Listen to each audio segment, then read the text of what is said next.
When I look at our history, I realize that our history is not negotiable. It's not defined by slavery. It is a profound history, and we need to teach it in honesty.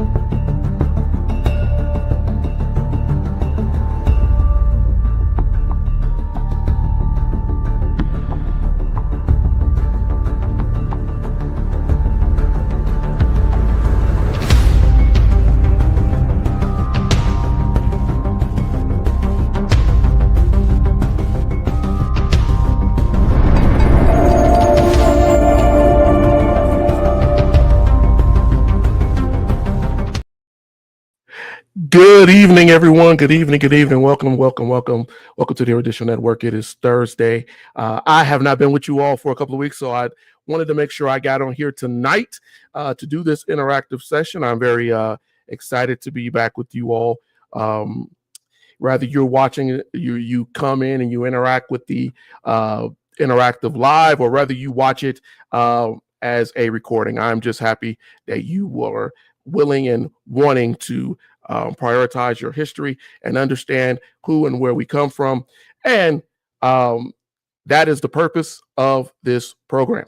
I do this program as a public historian to talk to you about Black history, but which is also world and U.S. history and just history in general that is not often shared or has not often been elaborated on enough for you to really understand, or to source it to get a further understanding of who and where we all come from and how Black history affects our lives. This session is an hour. I give this time freely to you to ask questions, but also to go over topics that I know are of interest and have not been elaborated on. We usually try to give a few moments for people to come in and join us on the session. I know that we are, this is going into the weekend, and I know people come in from work around this time. So if you can't join us on the live, please feel free to watch the replay or download the podcast. We are on all your podcast sources. Look for the Erudition Network, and you will see the programs that we offer, rather it be my wife's program, A Joy Living, on Monday, or rather it be me here on a Thursday talking to you about history. Go on those sources, download those programs, follow us, join us, subscribe on YouTube. I want to say thank you to all of our new YouTube subscribers, all of those who have taken the time to click that button and join us as we go about teaching and doing this work of providing information. As you join us, please feel free to go in chat and let us know that you are with us. Ask a question, delve further into whatever we're going to talk about tonight, and we welcome that. This is an interactive program, and I welcome your input, opines. However, I will tell you, I do not welcome trolls. If you come in trying to troll, you may be bumped. Ask a question that makes sense, that needs to be, explored, and not something where you're just trying to say something and be done with it, right? Please, as always, share the program as you get things from it. All right, I'm not going to go too far, because one thing I'm trying to do is do the whole introduction under 5 minutes, so we can spend more of our time exploring the topics that are important in our history. Tonight, as per the title, get that out. As per the title, we're going to talk about blood laws, right? Race laws, and their effect on us even to this day. We're going to talk about this because I put out a video, a short from one of our videos over the last 2 weeks, and there has been um, a lot of curiosity on it. There's been a lot of people who have opined on it, and of course, there are the people who don't want everybody to learn about it. And so tonight, what I want to do is to take the time and actually go over this, um, talk about these laws, talk about how it is important even to today, and why we should reflect on it, because they do, in fact, touch on us today. We still are having issues in our country, throughout the world, with these ideas of what you would like to call race and blood laws.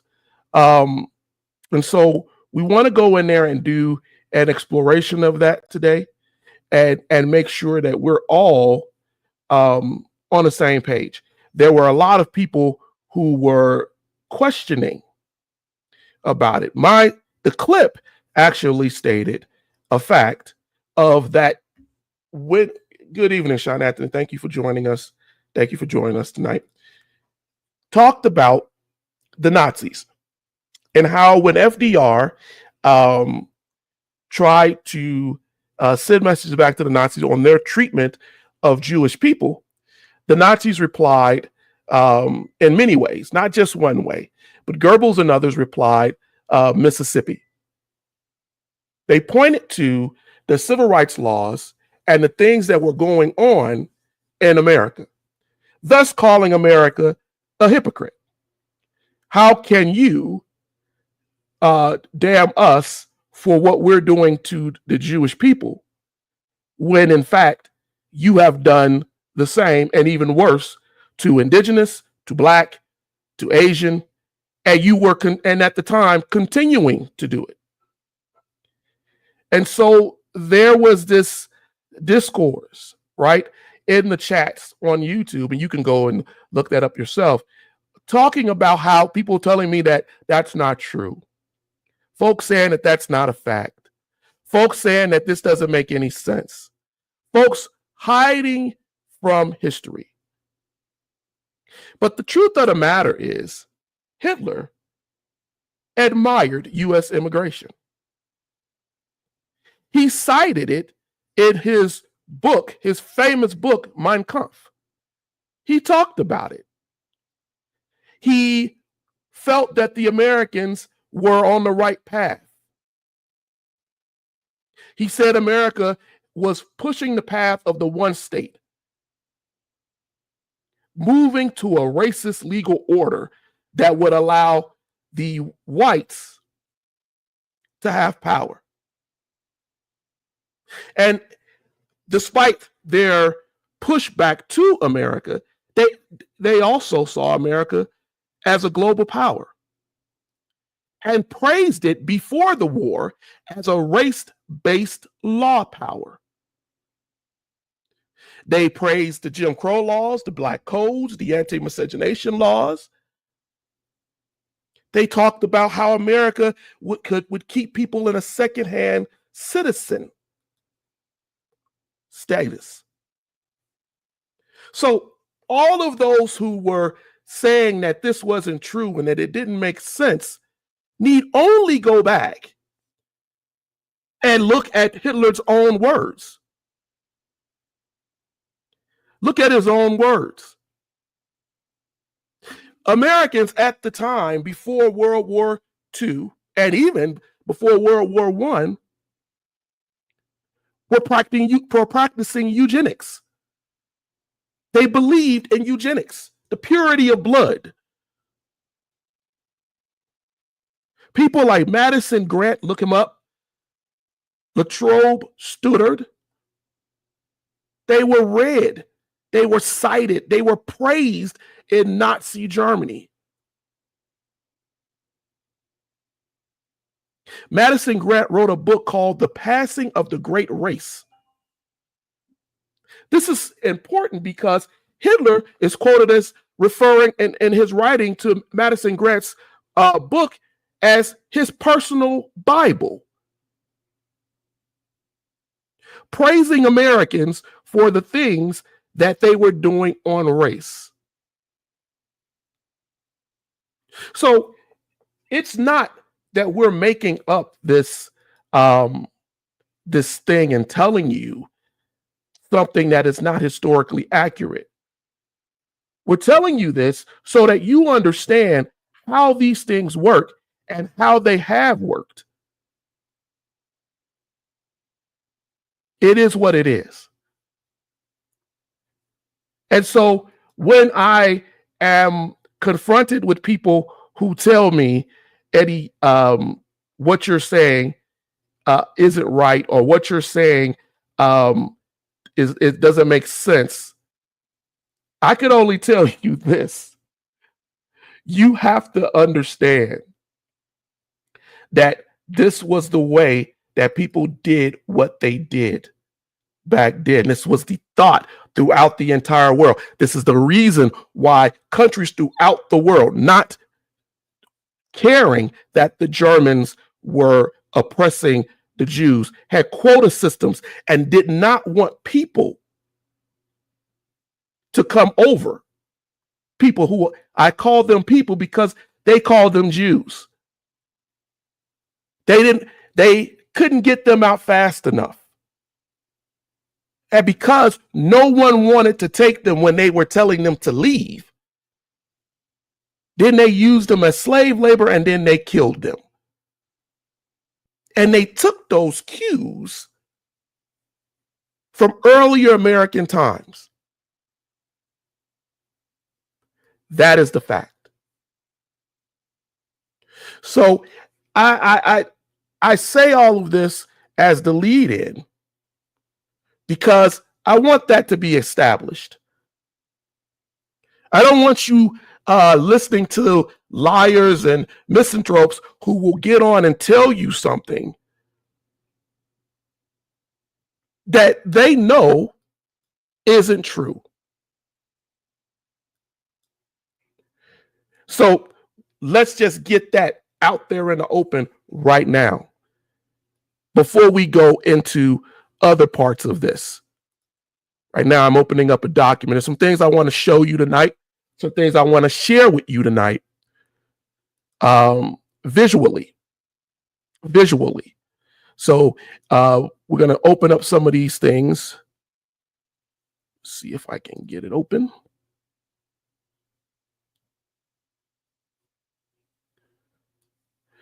One of the things I want to talk about tonight is the severity. How we look at the severity of how race, particularly comparing the severity of U.S. racial laws versus Nazi racial laws, looked at by scholars and compared.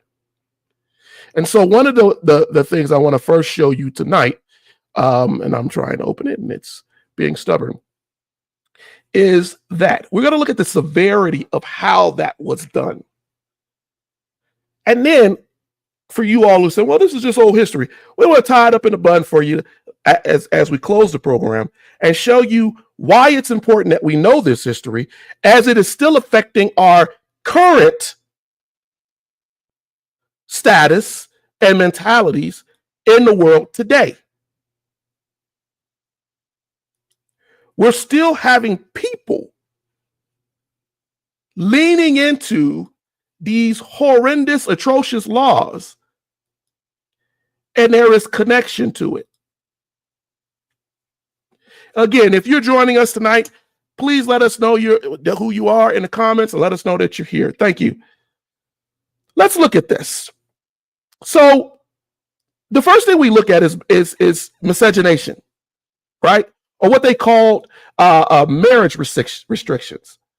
You will notice that the U.S. law, the law, was harsher than the Nazi law. People were told they could not marry, but in the beginning of Nazi Germany, they knew that they had Germans who had over decades and centuries had married into what Jewish families that had married into German families. So they couldn't just get rid of, because those families were rich.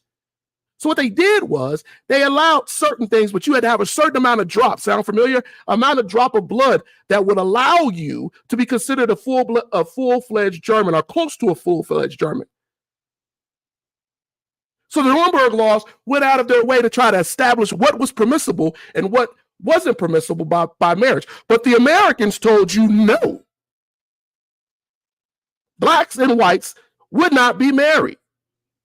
It wouldn't be legal. It was a restriction.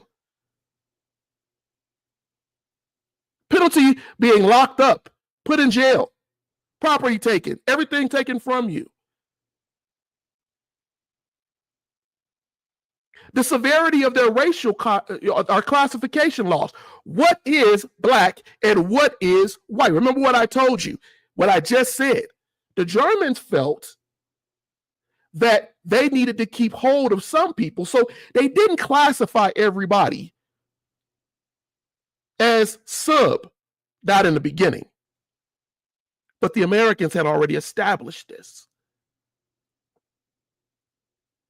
And they not only established it, they enforced it. They enforced it. And as you look at this chart, you'll see we were never, which is why when the Nazis at the end of World War II were brought into the Nuremberg trials, they kept saying, we didn't do anything worse than what you did. You were already doing this. We just took it to its next level.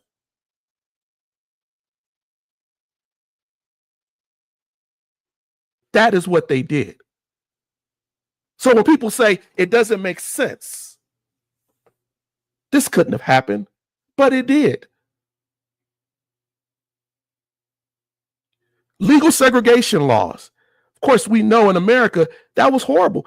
They put those laws into place. But second-class citizenship, the Nazis took it a step further. Not by much, but enough. But enough. And this is what we're talking about tonight, ladies and gentlemen. This is what we have to start to explore. This is what we got to stop lying to ourselves about. These are the things that we keep saying didn't happen, don't make sense, weren't real. But let's remember, the black codes that came into place in the 1860s, after the Civil War, right? They criminalized black existence and it forced black folks to be second-class citizenships. So when I hear those who say, how can you draw a connection between the blacks in America and the Jewish treatment in Nazi Germany? It's the same thing. They were being denied their ability to live as full-class citizens with all of the protections of the law. Taking their businesses, their homes, burning down their communities. We evolved it into what we call later the Jim Crow laws, but they were black codes at the beginning. And the Nazis looked at this. So by the time of 1935, when the Nuremberg laws were written, they stripped the German Jews of citizenship. They criminalized them. They told them they could not breed with others, took all of their wealth, burned down their houses, killed their men, wives, and children. And both of those systems, whether it be the Nuremberg laws that were put in, or whether it be the Jim Crow laws in America, are the same. You're criminalizing people based on race and creed and culture. We know that the Nazis studied the law. So when I hear those who are saying, and please, ladies and gentlemen, if you are with us, please feel free to chime in. I don't ever want this session to be me just talking to you. I want you to interact. But I will drop names tonight, and I will say things to you tonight because I want you to go back on your own. I can only do so much within an hour. And study. Study so you don't make claims or make opinions or statements that have no factual, relatable points.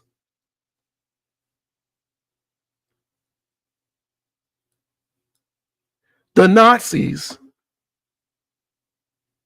did these things and they tied these things together. In America, we had something called the one drop rule. That meant any black person ancestry would be a black person by ancestry. One drop of blood would make one black under the law.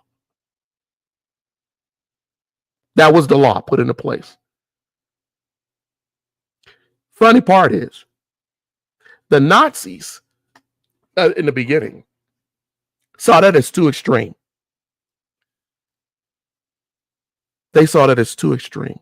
That's why in the chart I showed you, America was higher than that in its severity. They felt it needed to be more flexible. And I told you why. Money, finance, how the country had been run for generations. They wanted to breed them out, stop them from breeding the Jew. And then eventually there would be no more over time. America criminalized marriage, as we said, in almost all of its states. The Nazis created a law called the Blood Protection Law, and that made it illegal for Jews, not just Nazis, Jews and whites of any culture would be criminalized. They drew a link.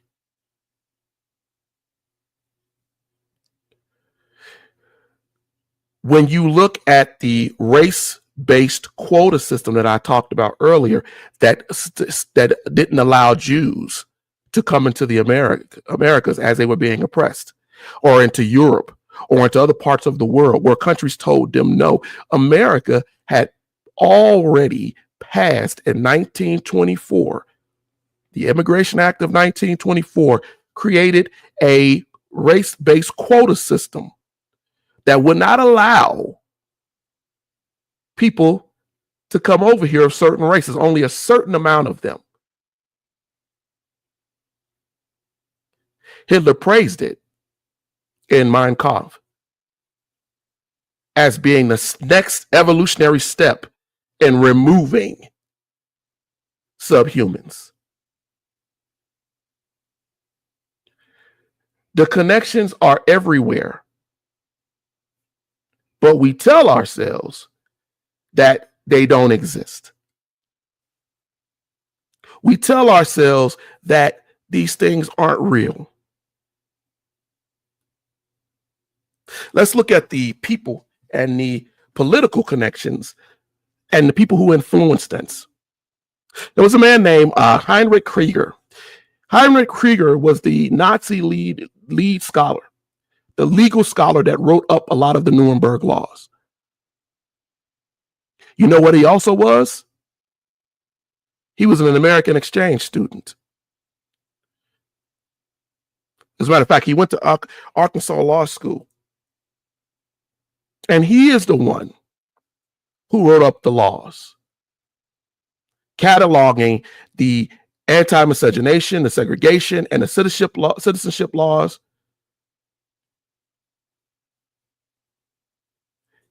He used America as the race-based hate model for Germany's courts and laws. One needs only go read Das Rechtsstaat in den Vereinigten Staaten from 1936. Go read it. Translate it. And you will see just how he put those two things together. We hear history, and I know some of you all have heard history about how the puppet courts and the higher courts in Nazi Germany that were writing and helping to push these hate-based laws, very similar to some of these things that in some ways we're seeing today. The criminalizing of anything that was diverse, criminalizing interracial sex, interracial interaction, interracial business. And Roland Frazier, who was the Nazi judge who was over those puppet courts during the Nazi regime, was the #1 head of the People's Court, cited all of these things that Heinrich Krieger talked about.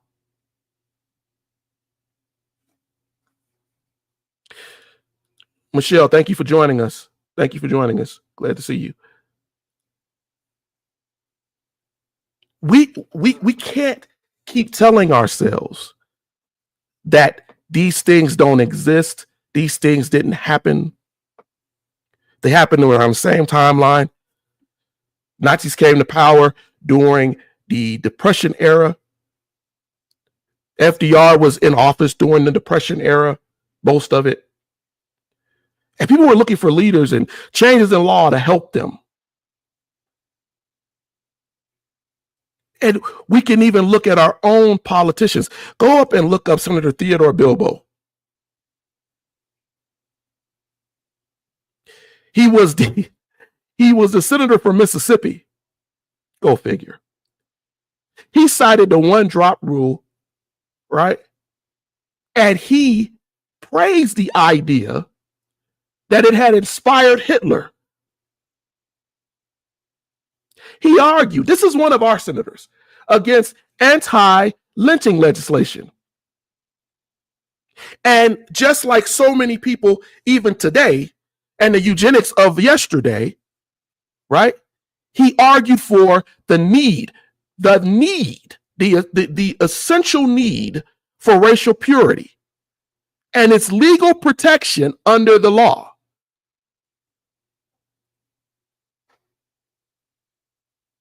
These are people who not only affected German law, but they created it here. And I'm spending this time tonight because I'm tired of people saying, oh, that didn't happen. You can't legislate these things like this. And I'm probably going to tick a couple of you off tonight. Because the truth of the matter is that in those laws, they also ban what they call degenerate education. The teaching of diversity, equity, and inclusion. When you look to our current situation, today there was a shooting in Florida. As of right now, they know 2 people lost their lives. But I am sad to say that we still have politicians, even here in our country, who are looking at those old laws. When the Nazis were book burning, when they were banning thought, you only need to go look at our modern policies. Go look at Florida's anti-woke law that banned AP African American Studies. Compare that to the Nazi degenerate education laws. Both are designed to stop, suppress, remove racial history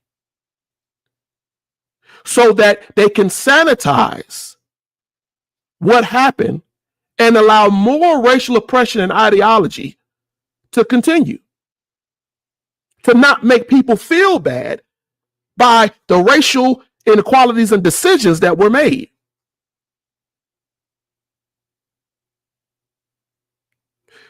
You don't believe me?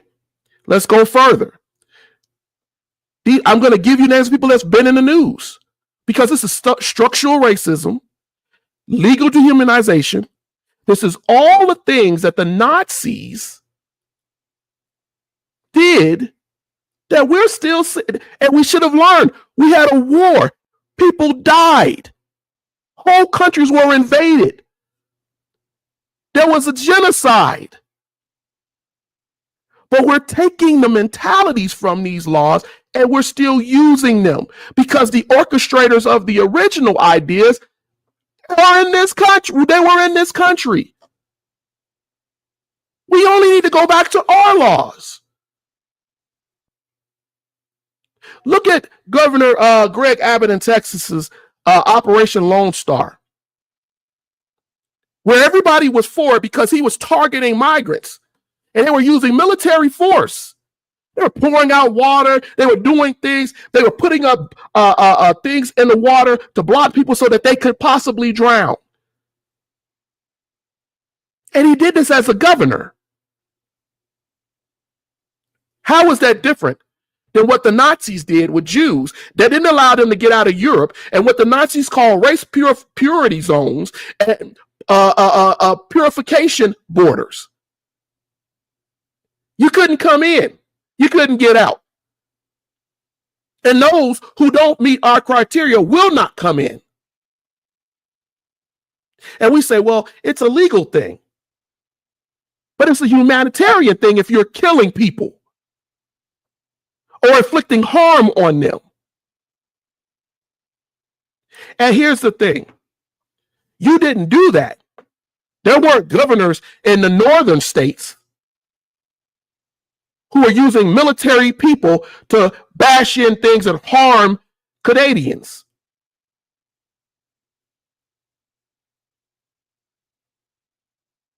Other countries weren't standing at their borders beating Americans as they were coming into their country.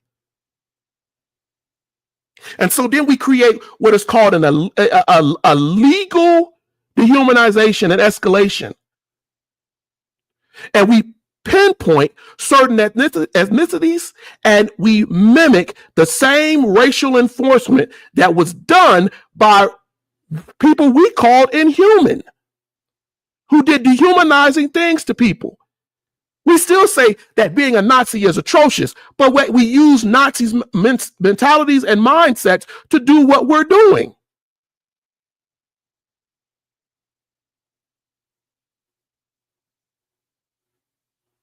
And then we equivocate. Look at what our former and now current president said, where he said good people on both sides, whether they be racist or not. Build a wall, keep people out of here. Citing the 1924 U.S. Immigration Act, the same act that Hitler admired.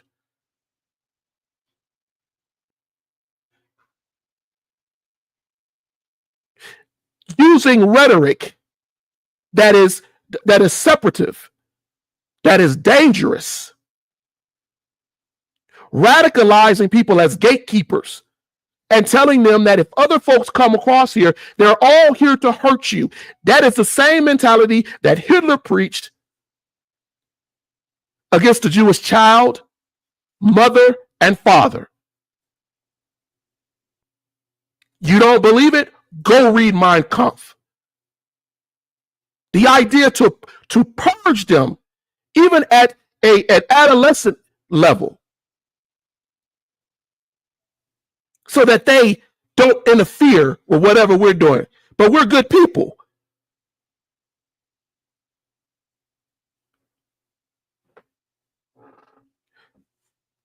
We are seeing this happen again. These laws, these race laws, these coded laws. Since 2022, the Supreme Court of the United States has effectively gone in and removed protections under the law that were put in place to avoid these Nazi evil kind of connections.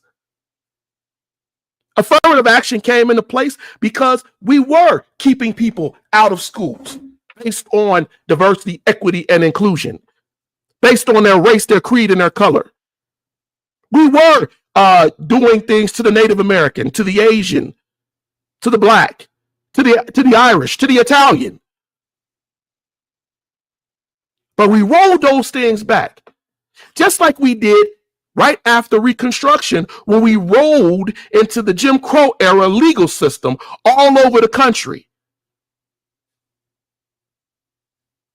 And we disenfranchised an entire group of people from voting, from being citizens, even though on the books they were. Because once you remove the protections under the law has nothing that it can offer people. Once you say that the federal government can't get involved in state government's murder and killing of American citizens, then you are saying that the federal government does not protect the American citizen.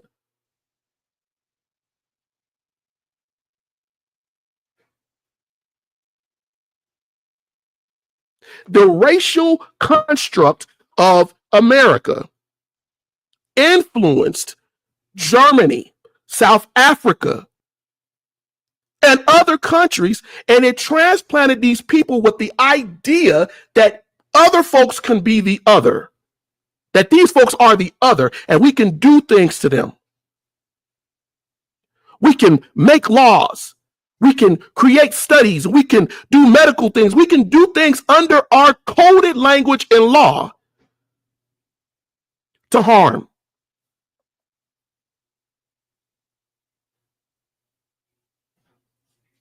We can make people second-class citizens by the law, not call them second-class citizens, but input policies that make them to be second-hand citizens.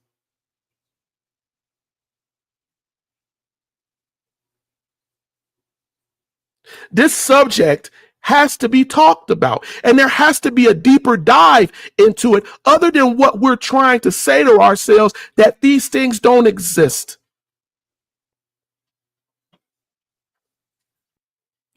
We see voter suppression. We see the legal attempt to remove people's ability to vote freely.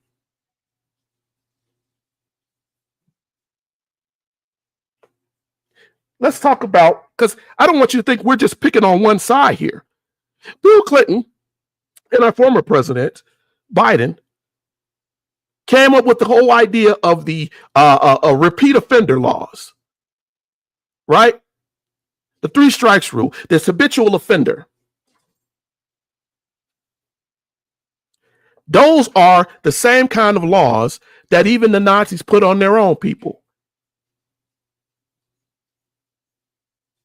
to remove and have a legal excuse to remove people and imprison them. Because understand, under the United States Constitution, a prisoner, a criminal that is in jail, does not have the protection against slavery. He can be put to work, he or she. This was calculated.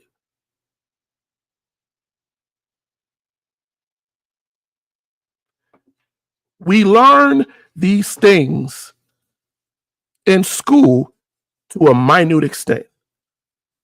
And that's on purpose. Because if you knew how deeply it went, then maybe you would be a little bit more hesitant to vote, to co-sign.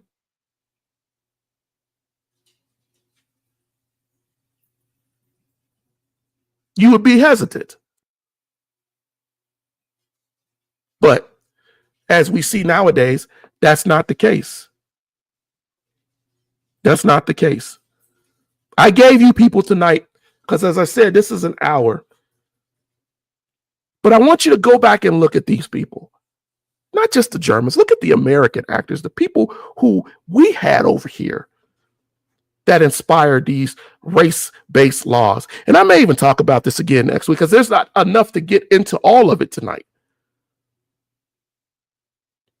But it disturbed me as I was looking at YouTube and looking at the comments that were coming in and people saying, oh, that didn't happen. Oh, that's not true. Oh, we didn't do that. I didn't even get into how we used those laws, the founding fathers' laws that established the country.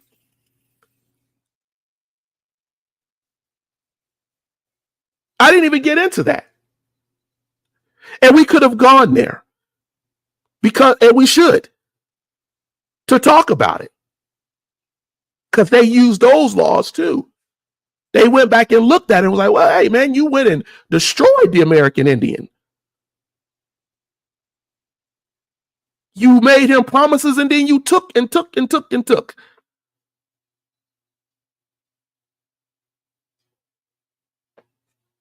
And after World War II,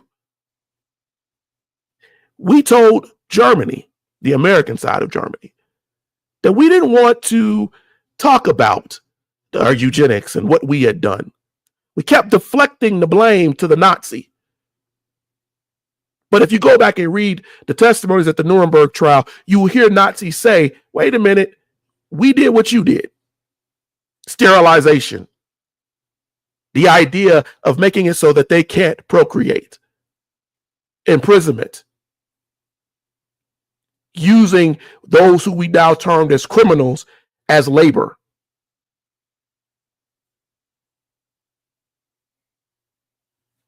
And then the other funny part that historians do, they lie, and I've read the books, right, who tell you we can't compare those two things because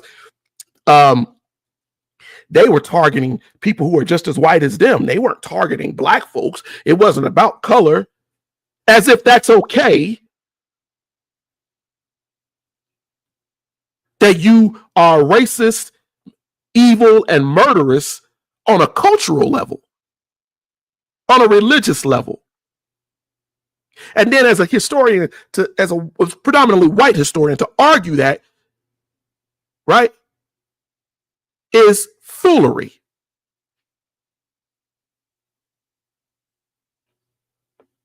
And then again, as I said, we don't teach it in our schools because it's not for us to do. People don't know who Madison Grant is. But you could go still get his book. And I'm sure they're still reading his book. Hitler's Bible, The Passing of the Great Race, by his own claim of how much he admired it. Lietrobe Stoddard, who was a eugenist and believed that the docile-minded, and even in his own race, should be purged, as well as 81 people of color, because they were subhuman. Senator Theodore Bilbo, who I told you about before from Mississippi, who felt that racial purity laws needed to be applied. We had an Ohio congressman just a few years ago who was going right along with what Theodore Bilbo believed. Just a few years ago.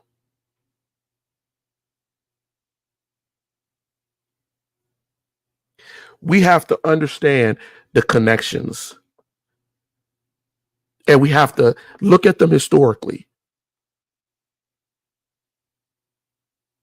We can align the people here with those who they influenced there. And it took the whole world into a nightmare.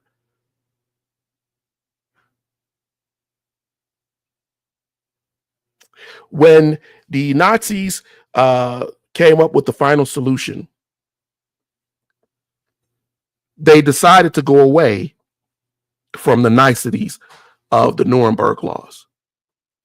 The authors of the Nuremberg laws were angry and said, well, this could open us up to problems in the world court. We're breaking our own laws. This is why Hitler never openly said we're killing the Jews.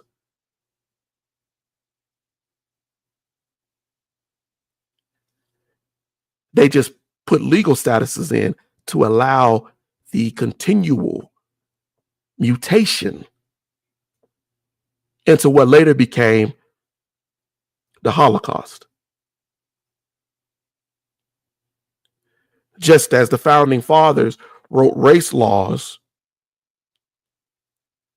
that kept blacks in slavery, that kept the indigenous people put away in reservations. In those earlier times of the American Republic, of our American experiment, we isolated people. But from their own words, they knew what they were doing. It was about power and the consolidation of power.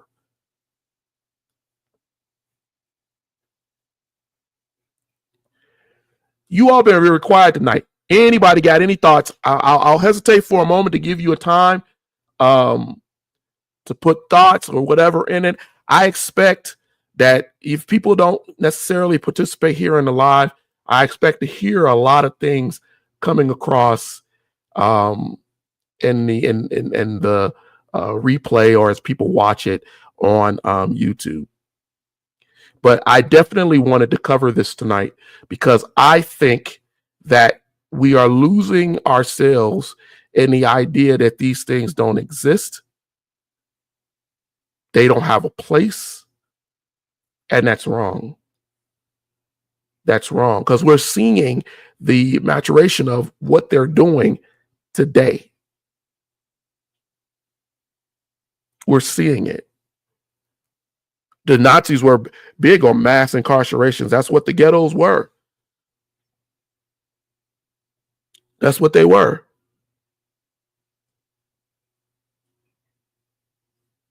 And if you were a criminal, you had no rights. You had no autonomy. You had no ability.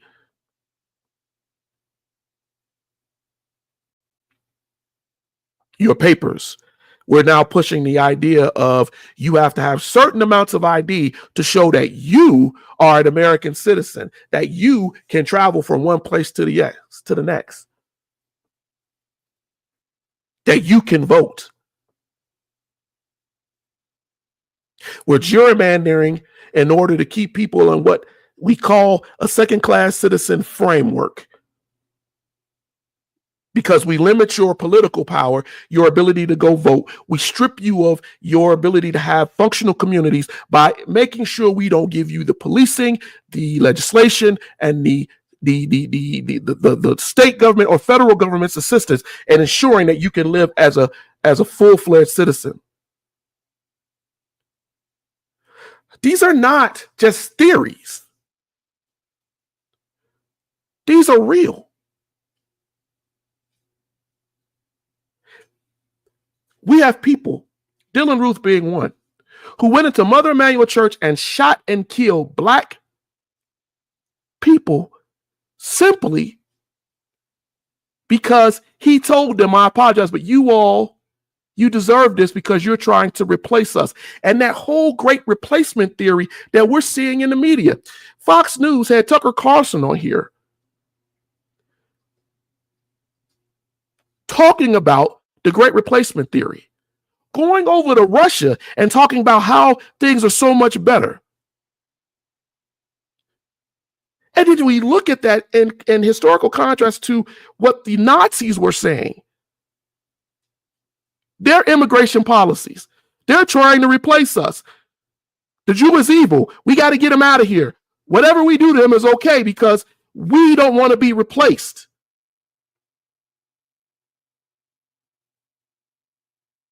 It's foolery. It's dumb. And since we have a little bit of time, I think I will touch a little bit, just a little bit, on the indigenous people, on the Chinese people, on the Irish, and on the Italian. This is why I find it so atrocious that we, as American citizens, as people, can't see the connection. You don't see the connection behind the Indigenous Removal Act of 1830. You don't see the connection of that to what we're seeing today? How we can remove people because we want to expand? Because we want that place?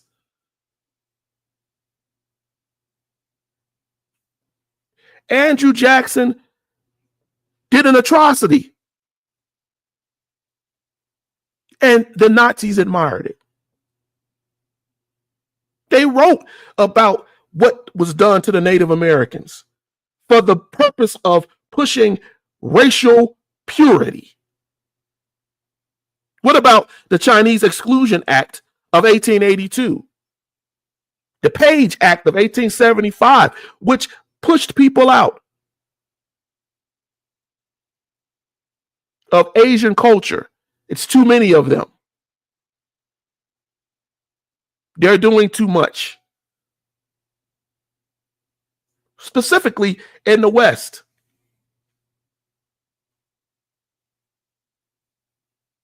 We look at the fact of what was going on. And the Nazis saw it. These things that happened in the 1800s and 1882, actually the things that were going on with the indigenous and the Asian, and from 1870, 1890s, before and after the Civil War.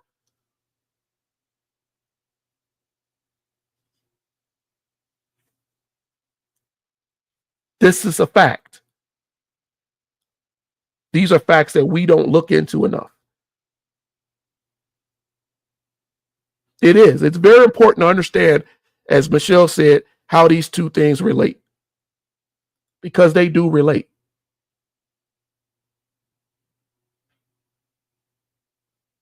I look sometimes and I see the Irish and the Italians who call, some of them who are being pulled into this racist mentality, and don't realize that the Nazis hated them too. They called them un-German. And they based those policies off the 1830s to 1860s policies of America that was pushing nativist, real American violence under parties like the Know Nothing Party or the Philadelphia nativist riots of 1844.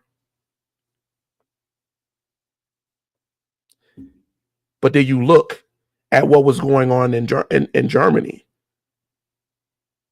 When the Nazis came into power, they stopped Catholic youth groups. They stopped what they called un-German elements. The Irish were an un-German element.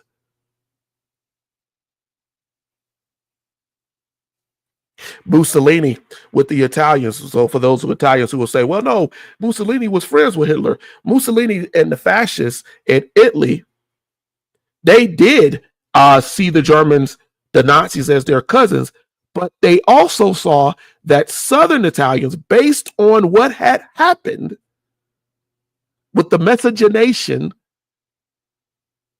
that they felt had happened between the Italians and the Southern part of the country and the African. They saw them as less than. We forget that there were lynchings of Italians and Irish in the 1800s as they expanded to other parts of the country. When he's only going to go back and look at the 1890, 1891 lynchings in New Orleans. Italians were killed, Italian Americans. And we all know about what was going on with the Black people, African Americans in this country. And let me, before I get off here, state something else too. For all of you, right, who get on the feed and tell me that you're not an African American, you're a freeman, and all of these things that you keep saying in the chat that moves away from reality of where we are right now. For all of you who come at us and talk to me about and put in strawman arguments about things that have nothing to do with factual history, but regurgitations of what somebody told you, your history is bigger than the Americas. Your history is vast. You are the progeny of first people who originated in Africa. And for you to deny that I'm not an African, they're not like me, is foolery. When every migration, get my book. Get my book. Go on Amazon. You can get this hard copy for $40. You can go on Amazon and get the digital copy, which works as an actual question book that you can display on your television, put on your phone, put anywhere.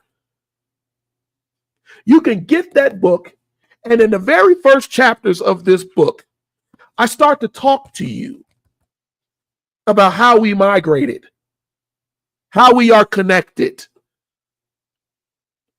real factual history. And then to top it off, I gave you hundreds of sources, facts, from ancient writings to even modern day. I did that because I don't want it lost on you who you are. Now, you can continue to go about the regurgitation. You could continue to go and repeat what you heard. Or you could pick up this book and you can learn who you really are. This could start you on your journey, teaching you about the Carthaginians, teaching you about all of the Phoenicians, teaching you about all of these great cultures that we all come from the land of Cush to Egypt, all of this. Or you could call yourself a child of slavery. You could start your history at 16, 19. And make sure that when our kids pick up a history book for the first time, the first thing they see is someone in bondage and not the fact that there were ignored African kingdoms, that there are places that they don't know about, that their blood points to, that their ancestry points to. The introduction of all of the ages and the workings of gold, of bronze, diamonds, precious jewels, precious spices. And as man went further east into Samaria, into all of these different places. We talk about Mesopotamia and you not understanding your connection with the people of Mesopotamia. We talk about the Middle East and you don't understand your connection to people in the Middle East. You don't study the language and how language changed over time. And we can go back now and trace it and see the genetics, the mitochondrial Eve that birthed all of us, that we're all attached to. The ideas that are now starting to come to us about fetal microchimerism and how that came to be. The connection between the blood, the body, and the spirit. That ancient people, our ancestors wrote about, knew about. We keep acting like we know something because you're watching TikTok, because you're watching Facebook. But I'm going to tell you, ladies and gentlemen, as I'm going to do tonight, just as I get off this program, I'm always going to cite a work to you. I'm always going to tell you what book to go get. I'm always going to tell you where it came from, where the proof is. I'm not going to give you theory without fact. People really lived. And when people live, they leave things. Rather, they're hidden from us or not. The evidence of them is still here.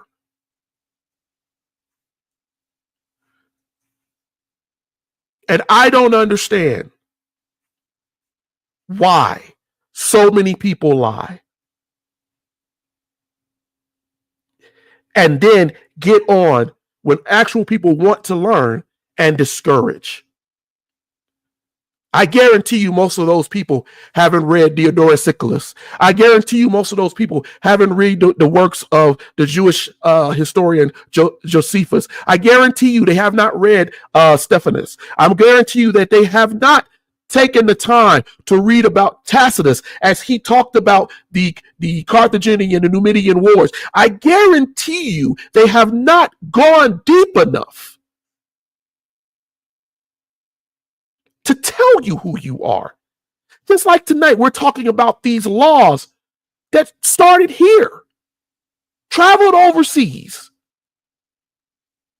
influenced madness, almost destroyed the world, made America an economic power. And now we're repeating these same blood laws and craziness as was done in those times. And we're erasing history so you can't draw the connection. We're telling you that African American history or Black history is not important. And we're specifying history we don't want you to read, because it'll pull you to the source.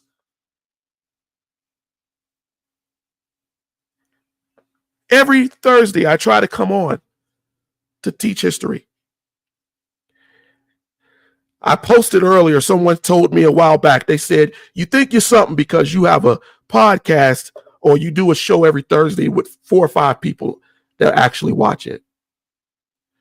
And it discouraged me for a while that I wouldn't see people participating. But over the last 3 weeks, I want to say thank you to every TikTok, YouTube, Facebook, new subscriber, person that's sharing.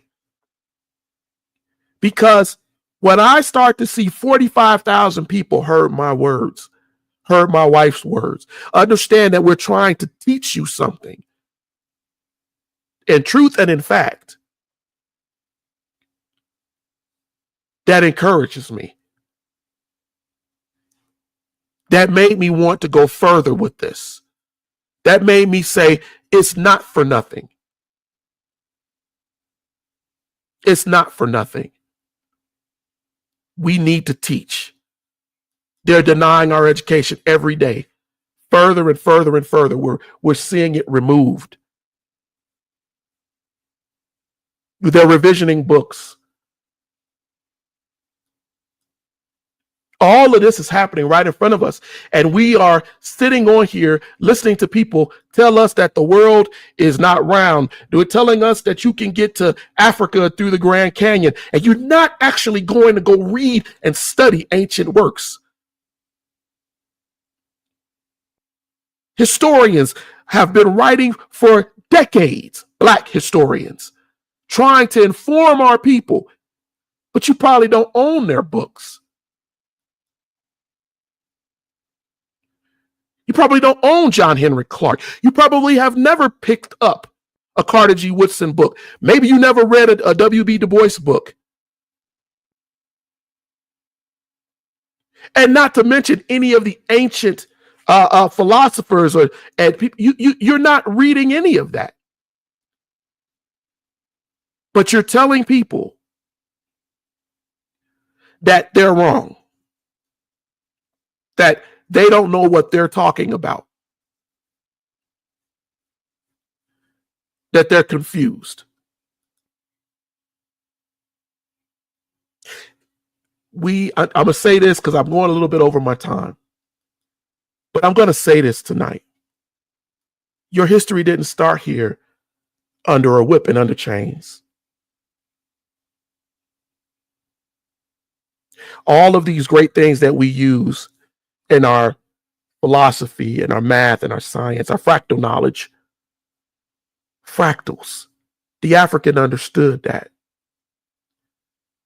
Binary, Boolean algebra, what they call geomancy, what they called alchemy, all taken out of Africa. Your understanding of the butterfly effect. They'll tell you in movies, the butterfly effect is you step on a butterfly and you change something in history. But what they're not really talking to you about is that the African figured out, the sand riders in Africa figured out thousands of years ago. They visualized something that was called a strange attractor. They figured out what deterministic chaos was.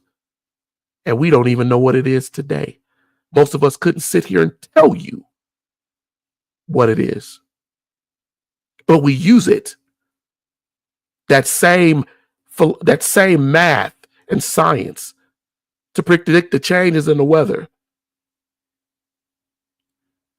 to know what's going to happen 6-7 days possibly in the future. We let people take that, parts of it, and we won't even go back and learn our philosophy. We don't know that the African educators taught the Greek philosophers and thus the Romans, and then later on in the Renaissance into the Italians, into the Spanish, and the people that came over to the Americas to enslave and imprison, that they took that knowledge east to Sumer, and how the Mesopotamians and all of those cultures and the Simians and the people in the Indus Valley, all these people were inspired. If you join us every Thursday, you will hear about these things. I will try my best to give you factual, relatable stuff to show you where to go. That's what I want to do, because I know that it's important. We've been on, I went over a little bit. It's almost 7 o'clock. Does anybody who's on, out of the 7 people that are on, got any questions, any thoughts, any concerns, anything you'd like to say to me before I get ready to get off of here, since I went over that extra time? If not, I will take it that you guys have had enough and you want to get out of here. But I'm open to any question that you have, any history, any thought, question that you have. I promise you, if I can't answer it within the given time that we have left, I will definitely either do an episode for you about it, touch on it in an episode, or answer you in chat or comments. I try my best to make sure that I give you as quick an answer as possible, because I don't want people deceived or lost in this stuff, because I know it can become confusing when you see people all over social media and everywhere else giving you false truths and things that don't really have anything to do with history. So I'll leave that open to you. You have any thoughts, any questions?